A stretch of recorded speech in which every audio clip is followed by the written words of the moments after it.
Assalamualaikum warahmatullahi wabarakatuh. Halo anak-anak, jumpa lagi di channel Miss Debbie. Oke, video kali ini merupakan kelanjutan dari video sebelumnya ya. Jadi ini adalah teks fabel bagian kedua. Oke, buat kalian yang belum menonton bagian yang pertama, kalian bisa cek di channel YouTube Miss. Oke, nah hari ini kita akan bahas teks fabel bagian kedua, yaitu tentang ciri kebahasaan dari teks fabel. Nah, sebelum itu Miss mau menunjukkan sebuah cerita teks fabel ya. Ini adalah contoh dari teks fabel yang berjudul Kelinci dan Singa yang Ganas. Oke, jadi kalian boleh lihat ya, perhatikan contoh teksnya. Di sebuah hutan hiduplah seekor singa yang ganas. Nah, kalian pasti sudah tahu kalau bagian ini itu adalah pasti bagian orientasi ya, awal cerita. Suatu hari sang singa ganas itu membuat peraturan bahwa dia tidak akan berburu binatang hutan. Sebagai gantinya harus ada binatang di sekelilingnya yang sukarela menjadi bangsanya. Pada hari pertama setelah peraturan itu diberlakukan, datanglah seekor kelinci. Sambil terengah-engah, kelinci itu meminta maaf kepada sang singa yang ganas itu. Maaf sang raja, saya datang terlambat. Ada singa lain yang tadi memburu saya, kata si kelinci.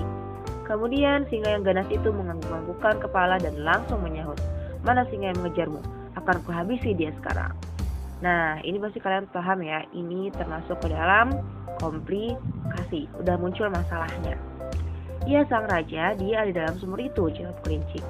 Singa pun akhirnya masuk ke dalam sumur untuk mencari singa lain yang dimaksud oleh kelinci. Namun ternyata kelinci hanya menjebaknya. Sang singa pun baru menyadari bahwa ia dijebak dan tidak dapat keluar dari sumur. Nah, itu berarti masuk mana? Masuk struktur apa?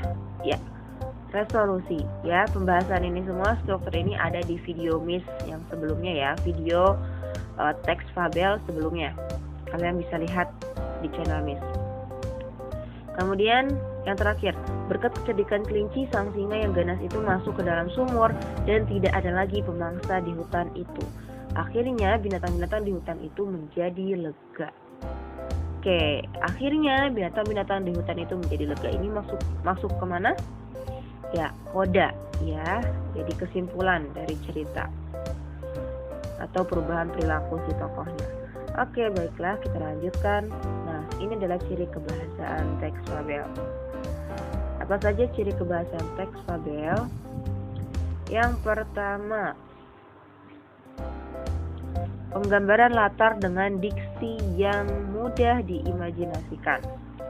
Diksi itu apa? Pemilihan kata ya. Jadi pemilihan kata dalam penggambaran latarnya itu mudah diimajinasikan oleh pembaca. Contohnya bagaimana? Contohnya pada zaman dahulu, nah seolah-olah pembaca tuh bisa membayangkan nih, oh ceritanya ini ada di zaman dahulu kala, seperti itu. Atau di sebuah hutan belantara, nah kan kita jadi mudah ya membayangkan, oh cerita ini ada di sebuah hutan belantara yang penuh dengan pohon-pohon, banyak hewan-hewan ya, masih banyak hewan-hewan hutannya, dan pohon-pohon yang rimbun dan lain sebagainya. Kemudian, hangat matahari menyentuh kulit kancil. Nah, ini juga membuat kita membayangkan bagaimana suasana panasnya, teriknya ya di dalam cerita. Begitu. Kemudian penggunaan sinonim dan antonim. Sinonim dan antonim. Sinonim apa? Ya, persamaan kata. Antonim lawan kata. Nah, jadi ketika kita membuat sebuah cerita fabel, kita perlu memilih kata ya, memilih kata yang dapat memberikan efek emosi tertentu. Maksudnya bagaimana Miss? Maksudnya gini, nah. Jadi ada perbedaan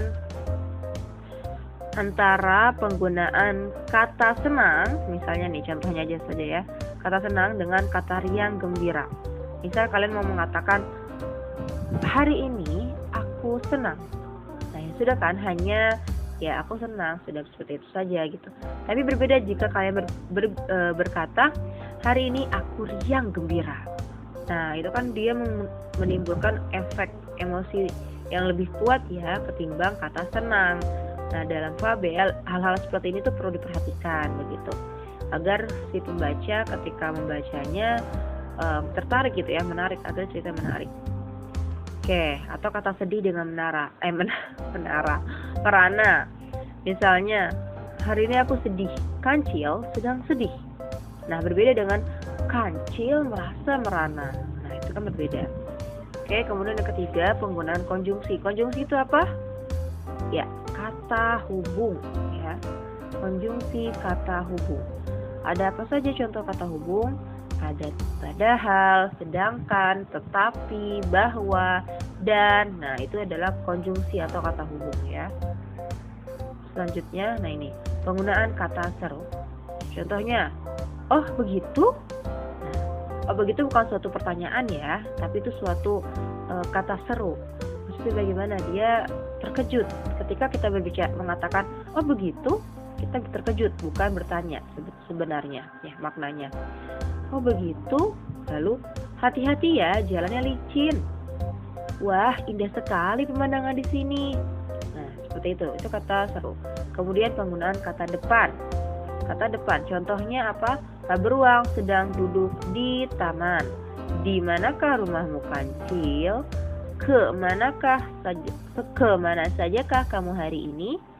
Cincin itu terbuat dari emas. Nah, itu adalah penggunaan kata depan ya. Oke, terakhir penggunaan kalimat langsung dan kalimat tidak langsung. Apa itu kalimat langsung?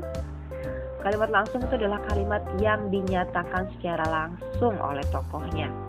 Oke, jadi tidak melalui penjelasan dari tokoh lain. Jadi tidak melalui penjelasan dari tokoh lain. Misalnya, kami akan mengunjungi Museum Fathahilah, Bu, kata murid-murid. Nah, biasanya kalimat langsung ini ditandai dengan adanya tanda petik. Ya, ada tanda petik di sini. Oke, kemudian nanti ada penjelasan setelahnya. Kata murid-murid misalnya, atau sahut Kancil, atau ujar singa, dan lain sebagainya ya. Kami besok akan mengunjungi Museum Fathahilah, Bu, kata murid-murid. Nah, itu adalah kalimat langsung. Sedangkan perbedaan dengan kalimat tidak langsung seperti apa? Kalau kalimat tidak langsung, dia dijelaskan oleh orang lain. Misalnya seperti ini. Murid-murid mengatakan bahwa besok mereka akan mengunjungi Museum Fathahilah. Oke. Murid-murid mengatakan bahwa besok mereka akan mengunjungi Museum Fathahilah. Biasanya ada konjungsi penerang nih, bahwa di dalam kalimatnya. Murid-murid mengatakan bahwa besok mereka akan mengunjungi Museum Fathahilah. Kemudian yang terakhir, penggunaan kata sandang si dan sang. Inilah salah satu ciri khas dari teks fabel. Si kancil, sang raja hutan, si anak, si tikus, sang domba, dan lain sebagainya ya. Itu penggunaan kata sandang. Oke, baiklah. Begitu ya. Berarti materi teks fabel sudah selesai.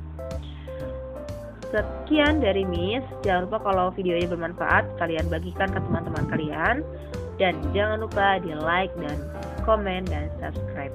Oke, sekian dari Miss. Wassalamualaikum warahmatullahi wabarakatuh.